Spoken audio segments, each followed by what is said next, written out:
محمد کے ٹکڑے محمد کے میری جھولی میں رہتے ہیں سدا ٹکڑے محمد کے میری جھولی میں رہتے ہیں سدا ٹکڑے محمد کے میرے مولا علی و فاطمہ حسنین کے صدقے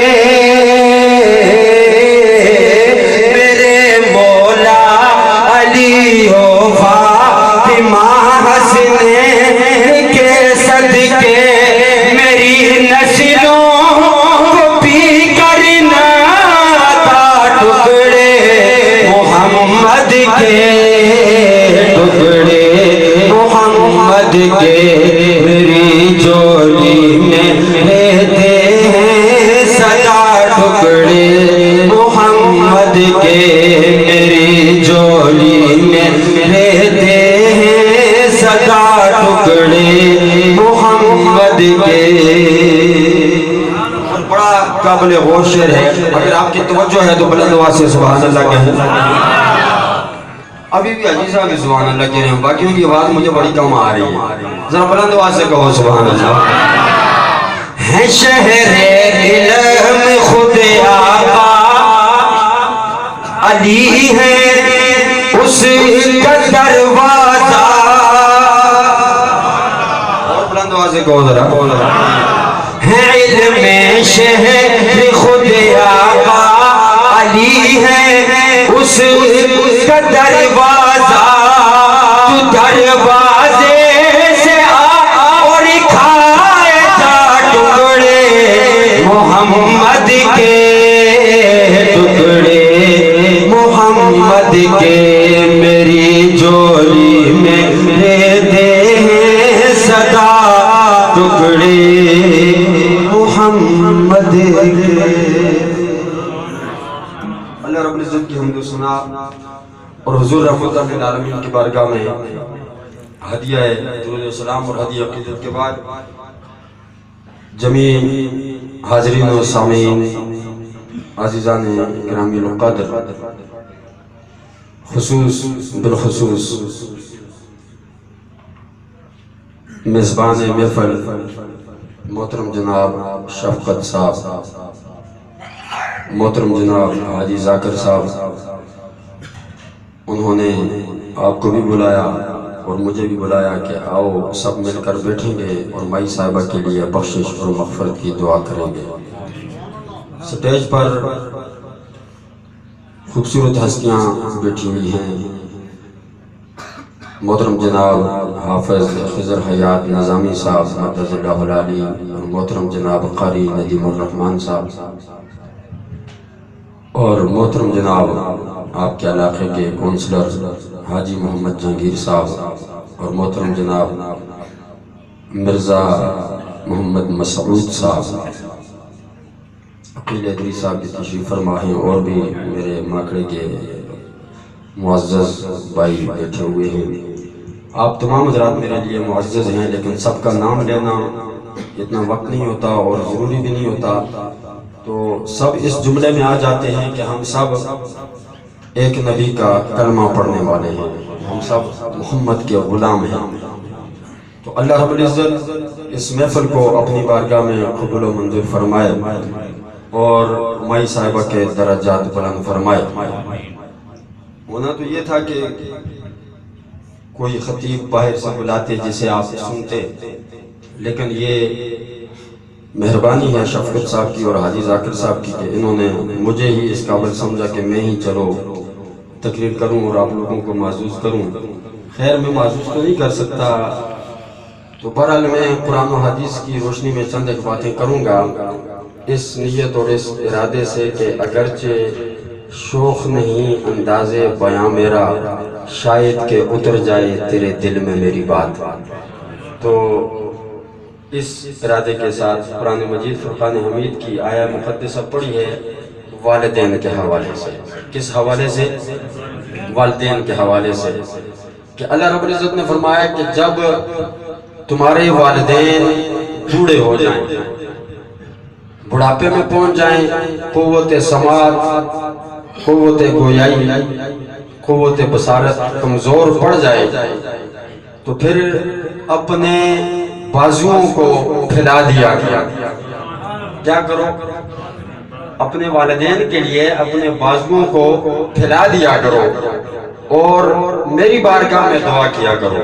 کس طرح کیا کرو؟ کما ربیانی صغیرا، میری بارگاہ میں اپنے بازوؤں کو پھیلا کر یہ دعا کیا کرو کہ مولا جس طرح انہوں نے بچپن میں میری تربیت کی، میرا خیال رکھا، مولا تو ان کے بڑھاپے پر اپنا کرم نازل فرما، اپنی مہربانی فرما۔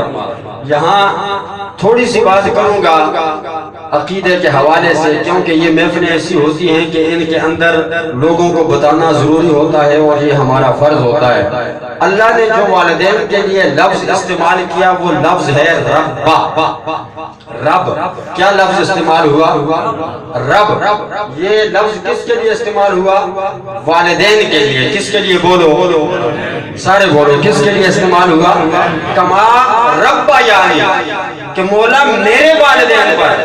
اب والدین کے لیے اللہ نے کوئی اور لفظ استعمال نہیں کیا بلکہ وہ لفظ استعمال کیا جو رب کی اپنی صفت ہے۔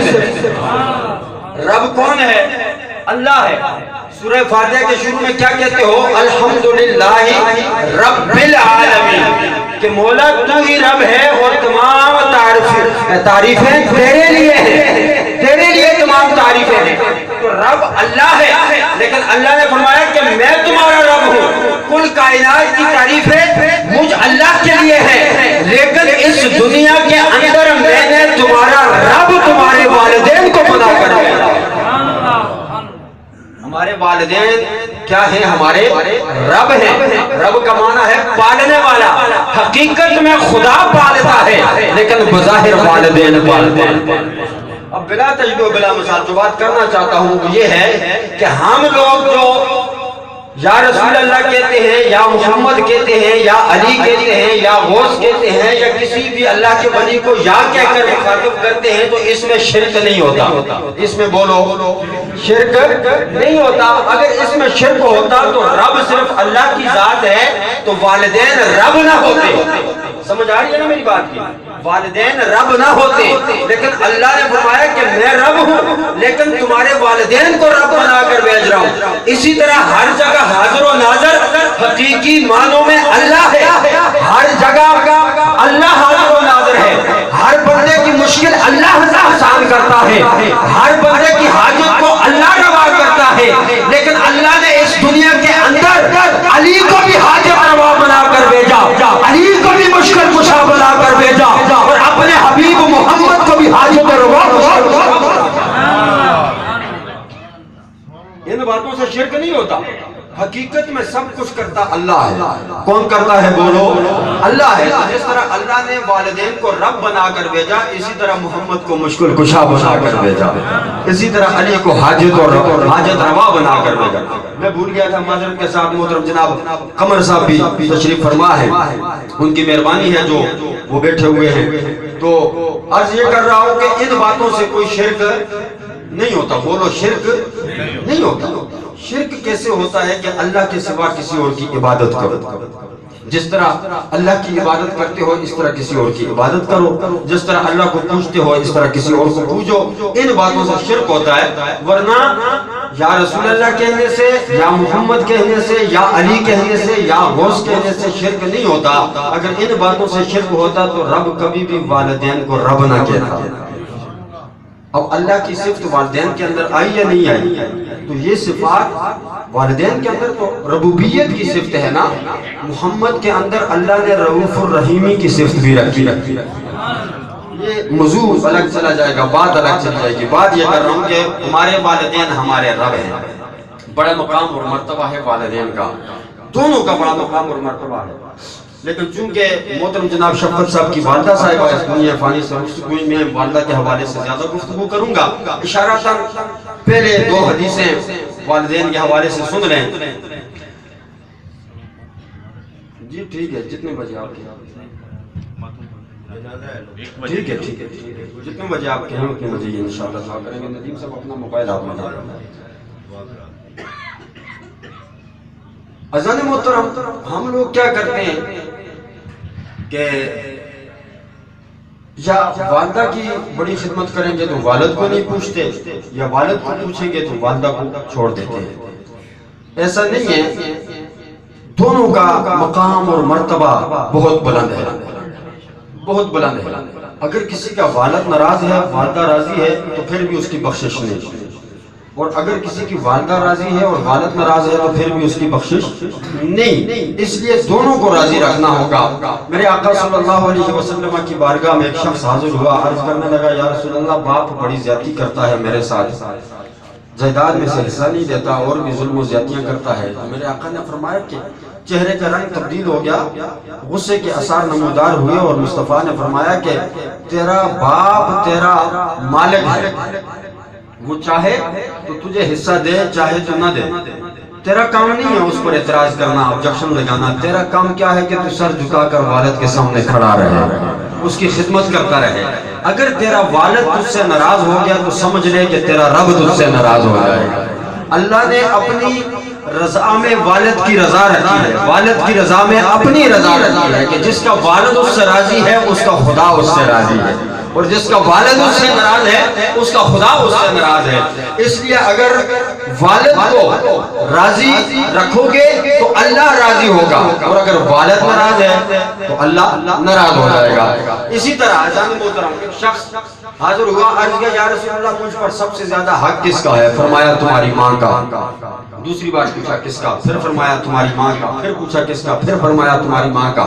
چوتھی بار اس نے پوچھا یا رسول اللہ کس کا حق؟ فرمایا تمہارے باپ کا.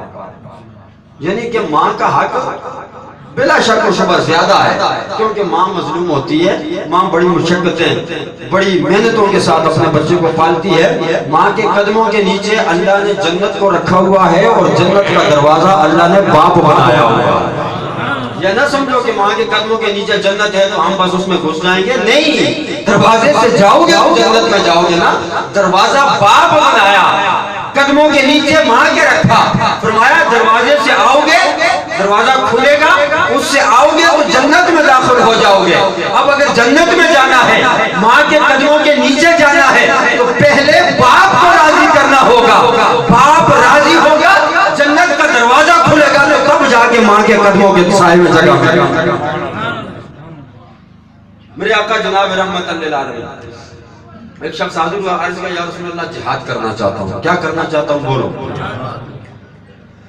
سرکار دو عالم صلی اللہ علیہ وسلم کے غلاموں, میرے نبی کا غلام صحابی رسول میرے نبی کی بارگاہ میں حاضر ہوا, عرض کیا یا رسول اللہ جہاد پر جانا چاہتا ہوں. میرے آقا صلی اللہ علیہ وسلم نے فرمایا میرے غلام بڑی اچھی بات ہے, مگر یہ بتا کہ کیا تیرے والدین حیات ہیں؟ عرض کرنے لگا ہاں یا رسول اللہ میرے والدین زندہ ہیں, بڑی خدمت کرتا ہوں والدین کی, بڑی خدمت کرتا ہوں, مگر اب جب میں آ رہا تھا میرے والدین مجھ سے راضی نہیں تھے, اجازت نہیں دے رہے تھے, کیونکہ میرے علاوہ میرے والدین کی خدمت کرنے والا کوئی نہیں. میرے اور آپ کے آقا جناب رحمت للعالمین نے فرمایا او میرے غلام جا اپنے والدین کی خدمت کر, اگر تو اپنے والدین کی خدمت کر کے ان کو راضی کر لے گا تو رب کعبہ کی قسم میرا رب تجھے جہاد سے بھی زیادہ ثواب عطا فرمائے گا, تجھے جہاد سے زیادہ ثواب عطا فرمائے گا.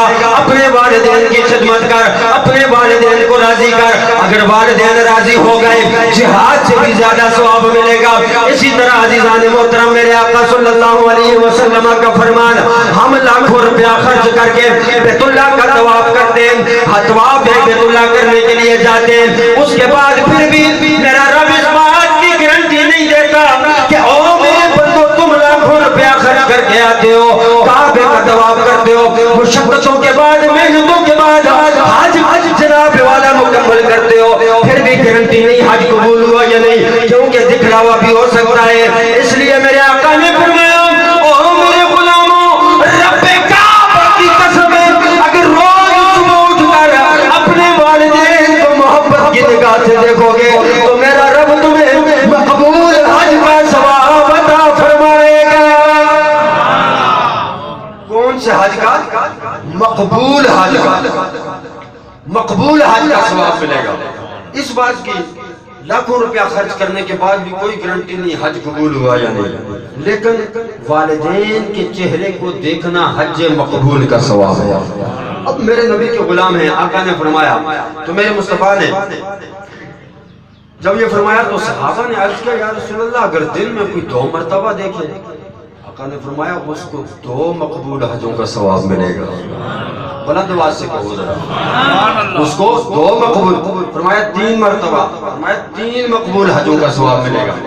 عرض کرتے کرتے ایک صحابی نے کہا یا رسول اللہ اگر دن میں کوئی اپنے والدین کے چہرے کو 100 مرتبہ دیکھتا ہے تو میرے رب نے فرمایا جو 100 مرتبہ محبت کی نگاہ سے دیکھتا ہے اللہ اس کو 100 مقبول حجوں کا ثواب عطا کرتا ہے۔ سبحان اللہ، آپ اتنی ڈھیلی کہہ رہے ہیں جیسے آپ کو والدین سے کوئی پیار ہی نہیں ہے۔ اور بلند آواز سے کہو ذرا،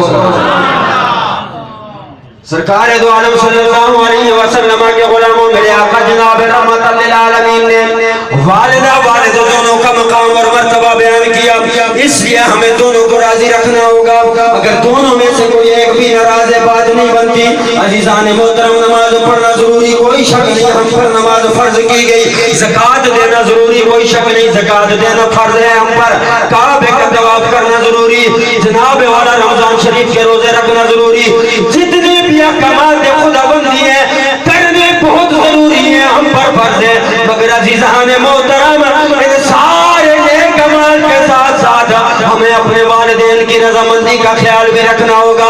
اگر والدین ناراض ہیں، نہ نماز کسی کام کی ہے، نہ حج کسی کام کا، نہ زکوٰۃ کسی کام کی، نہ رمضان کے روزے کسی کام کے ہیں، عزیزان محترم رب کعبہ کی قسم جس کے والدین اس سے اپنی زندگی میں راضی ہے میرا رب بھی اس سے راضی ہو جاتا ہے اور اس کے تمام اعمال کو میرا رب قبول فرما لیتا ہے۔ میرے آقا جناب رحمت للعالمین رستے سے گزر رہے مقام ابوا آیا، یہ وہ جگہ ہے جہاں میرے اور آپ کے آقا جناب رحمت للعالمین کی والدہ جناب سیدہ طیبہ طاہرہ عابدہ زاہدہ عابدہ سلام اللہ علیہا کثیرہ کی قبر انور ہے۔ میرے آقا جناب رحمت للعالمین وہاں سے گزرتے ہوئے ہاتھ باندھ کے کھڑے ہو گئے، سر کو جھکا لیا۔ وہ لوگ اس حدیث پر غور کریں جو مزارات پر جانے پر اعتراض کرتے ہیں، جو قبروں پر جانے کو شرک کہتے ہیں، جو قبروں پر باادب طریقے سے کھڑے ہونے کو شرک کہتے ہیں، جو قبروں پر سر جھکا کر کھڑے ہونے کو شرک کہتے ہیں، وہ لوگ اس حدیث پر غور کریں کہ میرے آقا اپنی والدہ کی قبر پر ہاتھ باندھ کر سر جھکا کے کھڑے ہیں۔ کیا اگر قبروں پر جا کر سر جھکا کر ہاتھ باندھ کے کھڑے ہونا شرک ہوتا تو مصطفیٰ اپنی ماں کی قبر پر کھڑے ہوتے؟ بولو نا۔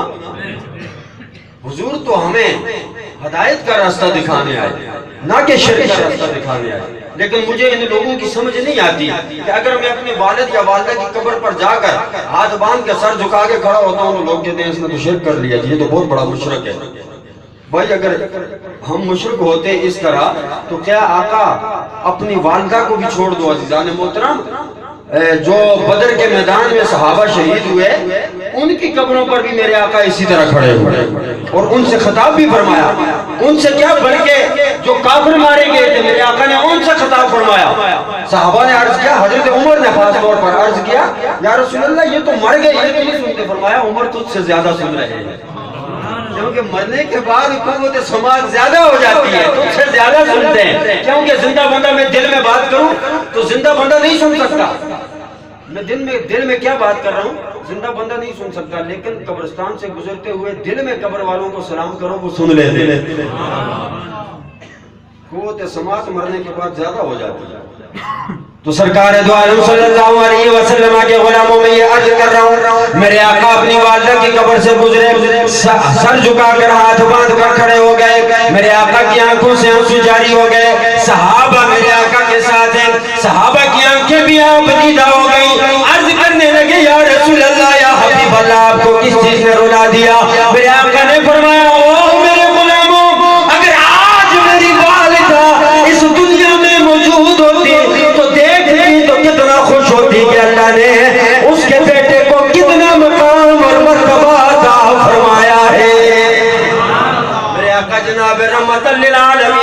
فرمایا میرے غلاموں میری والدہ زندہ ہوتی دنیا کے اندر موجود ہوتی میں مسجد نبی میں نماز پڑھا رہا ہوتا عشاء کی نماز پڑھا رہا ہوتا اللہ اکبر کہتا تکبیر تحریمہ کہتا اس کے بعد میں اپنے ہاتھوں کو باندھ کر سورہ فاتحہ شروع کرتا الحمد للہ رب العالمین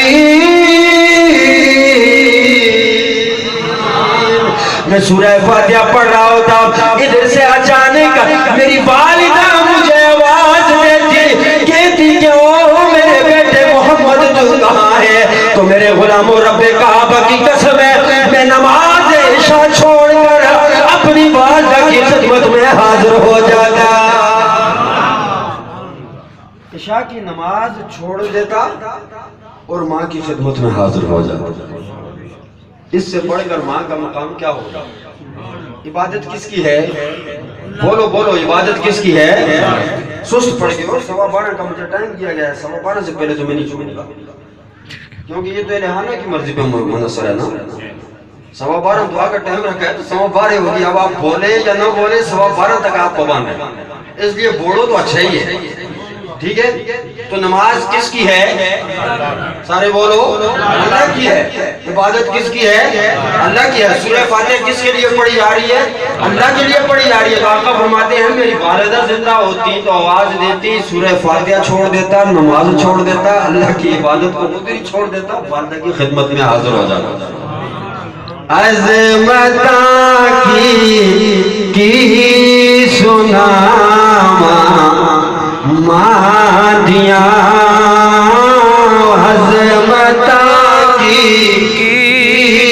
سنا مادیاں تار دندیاں نے دعا مادیاں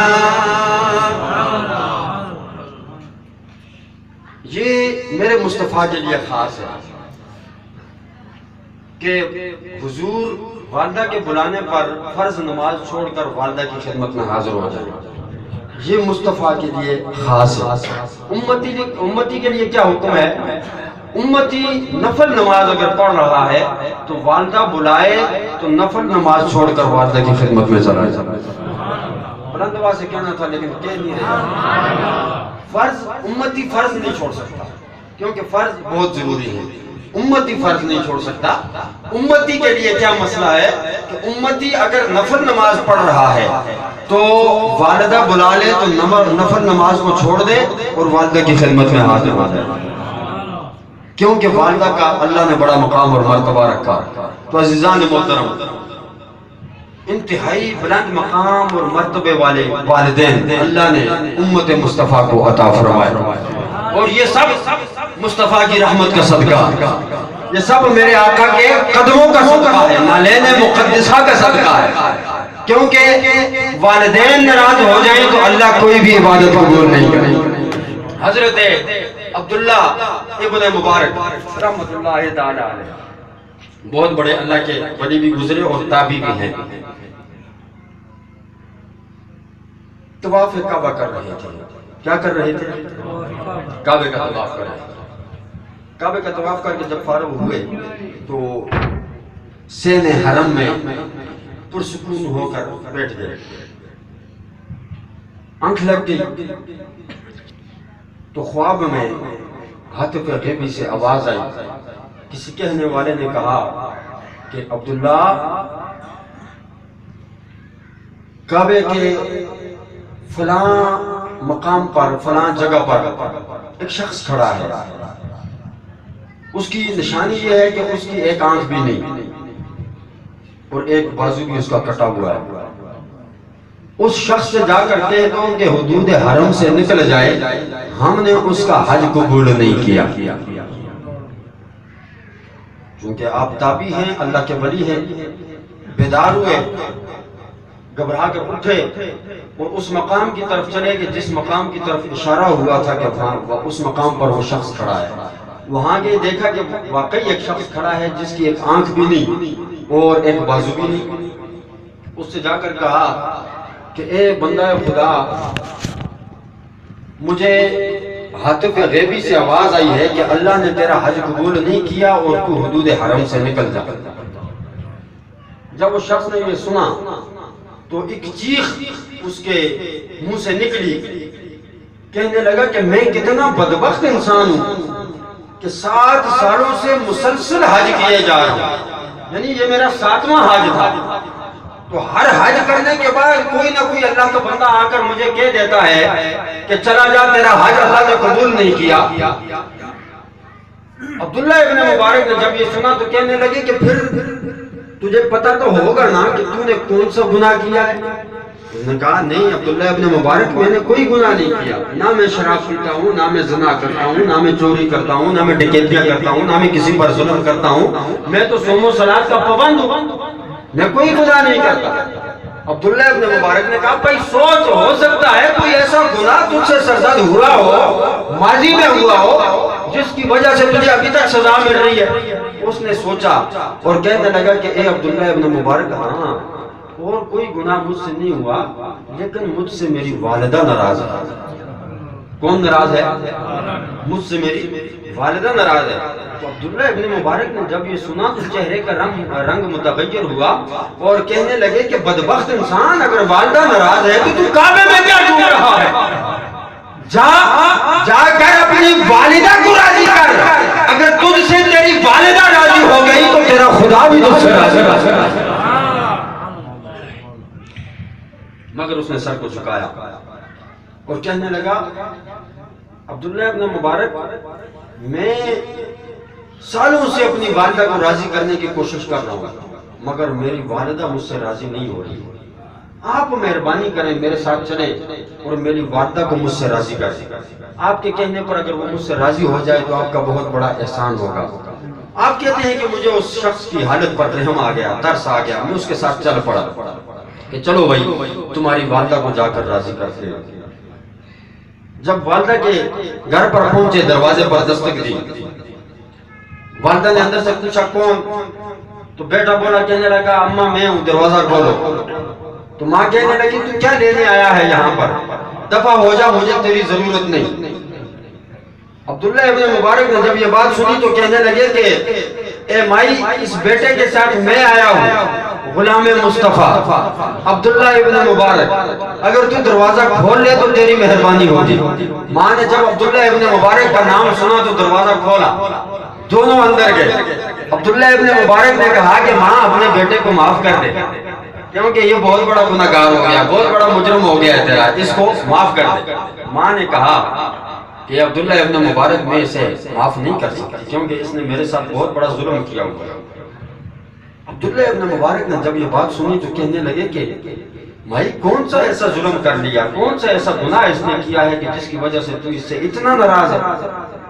اس نے کہا عبداللہ ابن مبارک یہ بہت بڑا شرابی تھا۔ یہ کیا تھا؟ بولو، یہ کیا تھا؟ سرکار دو عالم صلی اللہ علیہ وسلم کے غلاموں، شخص کی ماں نے کہا کہ اے عبداللہ ابن مبارک، یہ بہت بڑا شرابی تھا، رمضان کا مہینہ تھا، میں نے اپنے رب کی رضا کے لیے روزہ رکھا ہوا تھا، یہ شراب پی کر آیا، ہاتھ میں بھی شراب کی بوتل اٹھائی ہوئی، دوسرے ہاتھ میں اس نے گوشت اٹھایا ہوا ہے، ادھر گھر میں داخل ہوا، مجھے کہنے لگا کہ میری ماں مجھے گوشت پکا کر دے۔ میں نے اسے کہا کہ اے میرے بدبخت بیٹے، رمضان کا مہینہ ہے، مبارک مہینہ، مہمان مہینہ ہے، کہ اس کا ادب و احترام کر لے، میں اس مہینے میں تجھے روزہ رکھ کر گوشت نہیں پکا کے دوں گی۔ جب میں نے اسے یہ کہا، یہ شراب کے نشے میں مشت و الست تھا، اس نے مجھے زور سے ایک تھپڑ مارا، اس کے تھپڑ مارنے کی وجہ سے اے عبداللہ ابن مبارک، یہ دیکھ لے میری آنکھ بھی ضائع ہو گئی، اور اس نے پھر مجھے بالوں سے پکڑ کر جلتے ہوئے تندور پر جا کر کھڑا کر دیا، دیکھ لے میرا سارا جسم جل گیا، آج بھی اس جلنے کے نشان میرے جسم پر موجود ہیں، میں اسے معاف کیسے کر سکتی ہوں؟ عبداللہ ابن مبارک نے جب اس مائی کی دکھ بھری داستان سنی، عبداللہ ابن مبارک کی آنکھوں سے آنسو جاری ہو گئے، چیخ و پکار کرنے لگے، زاروں قطار رونے کے بعد عبداللہ ابن مبارک اس مائی کے قدموں میں گر کر کہنے لگے کہ اے مائی، بے شک یہ تیرا بہت بڑا مجرم ہے، مگر اب اس کو اپنے گناہ کا، اپنے ظلم کا احساس ہو چکا ہے، جس ہاتھ سے اس نے تجھے تھپڑ مارا،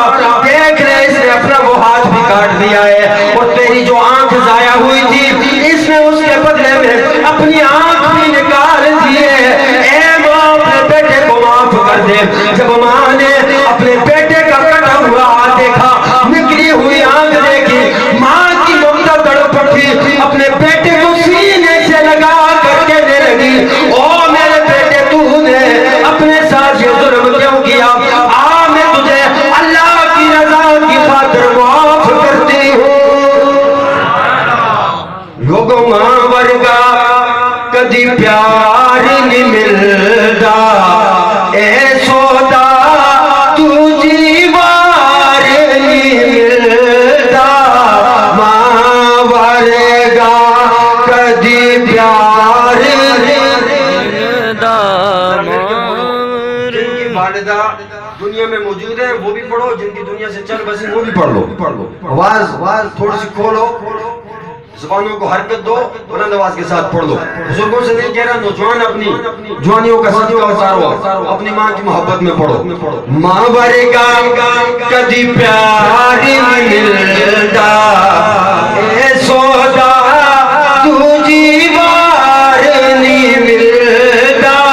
ماں ورگا کدی پیار نہیں ملتا, اے سودا تجھی وار نہیں ملتا. ماں ورگا. کیا کہا ماں نے کہ آ بیٹا میں تجھے اللہ کی رضا کے لیے معاف کرتی ہوں. اچھا جب ماں نے یہ کہا نا تو عبداللہ ابن مبارک نے اس نوجوان کو مخاطب کر کے کہا کہ نوجوان, تیری ماں نے تجھے دل سے معاف کیا تو ہاتف غیبی سے ابھی آواز آئی ہے کہ اب تجھے طواف حرم کرنے کی ضرورت نہیں. ذرا بلند آواز سے کہو, بس 2-4 منٹ رہ گئے, ان 2-4 منٹوں میں ذوق کا اظہار کرنا. بلند آواز سے کہہ, اب تجھے طواف حرم کرنے کی ضرورت نہیں, اب تجھے بیت اللہ جانے کی ضرورت نہیں. تیرا رب تجھ سے راضی ہو گیا اور اللہ فرماتا ہے تیرا ایک نہیں بلکہ پورے 7 حج قبول فرما دیے. ماں راضی ہوئی تو پچھلے جتنے حج تو نے کیے تھے جو ضائع ہو چکے تھے اللہ نے ان کو بھی قبول فرما دیا. بڑا مقام اور بڑا مرتبہ ہے. میں اگلی حدیث شروع کروں لیکن ٹائم نہیں ہے, اگر شروع کروں گا تو ظاہر ہے ٹائم آگے نکل جائے گا. لیکن ایک بات اور بتا کے بات کو ختم کر رہا ہوں. حضرت نوح علیہ السلام کا دور تھا. کس کا دور؟ جب طوفان نوح آیا نا تو ساری دنیا ڈوبی اس میں. جو نافرمان تھے وہی بچے جو نوح کی کشتی میں سوار تھے. اس لیے اللہ کے پیغمبروں کا دامن پکڑے رکھو. کیا کہہ رہا ہوں؟ اللہ کے پیغمبروں کا دامن پکڑے رکھو. جو اللہ کے پیغمبر کے دامن کے ساتھ لپٹ گئے وہ ہر مصیبت سے بچ گئے. جنہوں نے پیغمبروں کا دامن چھوڑ دیا, ڈائریکٹ ہونے کی کوشش کی, وہ تباہ و برباد ہو گئے. اس لیے ذریعہ وسیلہ بہت ضروری ہے. طوفان نوح میں وہی لوگ بچے جو نوح کی کشتی میں سوار ہوئے, اور جنہوں نے نوح کی کشتی کو وسیلہ نہ سمجھا, بچنے کا ذریعہ نہ سمجھا, اللہ نے انہیں تباہ و برباد کر کے رکھا. میں ایک تفسیر میں پڑھا کہ اگر اللہ اس دن کسی پر رحم فرماتا, اگر اللہ اس دن کسی کو بچاتا تو اس ماں اور اس بچے کو بچا لیتا کہ جو اس طوفان کے پانی سے بھاگتی ہوئی اپنے بچے کو بچانے کی کوشش کر رہی ہے. پانی جیسے جیسے چڑھتا جا رہا ہے وہ ماں اپنے ننھے سے بچے کو سینے سے لگا کر اونچائی کی طرف جا رہی ہے, پہاڑوں کی طرف جا رہی ہے. جو اس کو سب سے اونچا پہاڑ نظر آیا نا وہ اس پر چڑھی کہ شاید یہاں تک پانی نہیں آئے گا, میں بچ جاؤں گی. مفسرین کہتے ہیں کہ اس پہاڑ کی چوٹی پر چڑھ کر کھڑی ہو گئی. پانی اس کے پاؤں تک پہنچا, گھٹنوں تک پہنچا, کمر تک پہنچا, سینے تک پہنچا. اس نے بچے کو سینے سے الگ کیا, ہوا میں بلند کیا, سر سے اوپر کر دیا کہ میں ڈوبتی ہوں تو ڈوب جاؤں مگر بچہ بچ جائے. مگر بچہ بولو نا، یہ ماں کا پیار ہے، مگر بچہ بچ جائے، بلند کیا ہوا میں، اونچا کیا اور اونچا کیا، ماں کے سر سے پانی اوپر چڑھ گیا، جب تک ماں کی سانس چلتی رہی وہ بچے کو اوپر کرتی رہی، پانی سے بچاتی رہی، ڈوبنے سے بچاتی رہی، خود ڈوب گئی مگر بچے کو بچانے کی کوشش کر رہی ہے۔ ماں ورگا کدی پیار نہیں ملدا، اے سودا تجھی وار نہیں ملدا، ماں ورگا کدی پیار نہیں ملدا۔ مگر کیا ہوا کہ وہ بچہ بھی ڈوب گیا، نہ بچا۔ اگر اللہ نے، مفسرین کہتے ہیں، اگر اللہ نے رحم کرنا ہوتا تو اس ننھی سی جان پر رحم کرتا، اس معصوم بچے پر، اس کی ماں پر رحم کرتا، مگر اللہ نے رحم نہ کیا۔ اور رحم نہ کرنے کی وجہ کیا تھی؟ کہ وہ دامن پیغمبر سے الگ تھے، وہ پیغمبر کی نسبت سے الگ تھے۔ جو نسبت پیغمبر سے کٹ گیا، جو نسبت مصطفیٰ سے کٹ گیا، وہ تباہ و برباد ہو گیا۔ جو نور کا دامن چھوڑ دے وہ تباہ و برباد ہو جاتا ہے، تو جو مصطفیٰ کا دامن چھوڑ دے کیا وہ بچ جائے گا؟ بولو نا، وہ کبھی نہیں بچ سکتا۔ اس لیے عزیزان محترم، ہر عبادت ضروری، والدین کا احترام ضروری۔ اب ان ساری باتوں کا آخری نچوڑ، آخری جو بات ہے وہ بتا رہا ہوں۔ والدین کا احترام ضروری، نماز ضروری، حج ضروری، صدقات و خیرات ضروری، روزے ضروری، جہاد ضروری، ہر معاملہ ضروری ہے، لیکن ان تمام معاملات سے پہلے جو سب سے پہلی چیز ہے، جو نماز سے بھی پہلی چیز ہے، وہ کیا ہے؟ ایمان۔ وہ کیا ہے؟ بولو، ایمان۔ اور ایمان کس چیز کا نام ہے؟ محبت مصطفیٰ کا نام ہے۔ اگر کسی کے دل میں محبت مصطفیٰ آ گئی، اس کی دنیا بھی سنور گئی، اس کی آخرت بھی سنور گئی۔ اس لیے محبت مصطفیٰ بہت ضروری ہے۔ سب سے پہلا فریضہ محبت مصطفیٰ ہے۔ اگر دل میں محبت مصطفیٰ ہے تو پھر نماز پڑھو، اللہ قبول فرمائے گا، پھر زکوٰۃ دو، اللہ قبول فرمائے گا، پھر جہاد کرو، اللہ قبول فرمائے گا، پھر والدین کا احترام کرو، اللہ قبول فرمائے گا۔ اگر دل میں محبت مصطفیٰ نہیں تو کوئی عمل بھی قابل قبول نہیں۔ وہ کیا ہے کہ محمد کی غلامی دین حق کی شرط اول ہے، جو ہے اس میں کوئی حامی تو سب کچھ نامکمل ہے۔ عزیزان محترم، اللہ ہمیں اپنے والدین کا مقام اور مرتبہ سمجھنے کی توفیق عطا فرمائے۔ وآخر دعوانا ان الحمدللہ۔